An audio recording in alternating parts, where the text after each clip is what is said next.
the safety system, and the robot on standby, everything is set for test 1.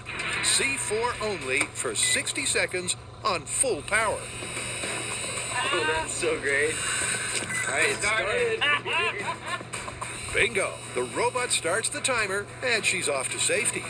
Retreat, robot! But the robot retreat may not have been needed, since after a full minute, there's a chronic lack of cooking action. So C4 on its own for 60 seconds is not going to detonate in the microwave.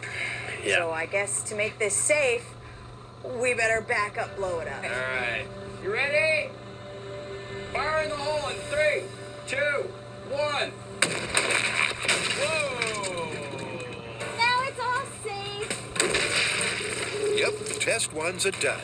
The only blast came courtesy of the failsafe. So, will the movie prop wiring system cook the C4's goose? Or is it just a half-baked Hollywood idea?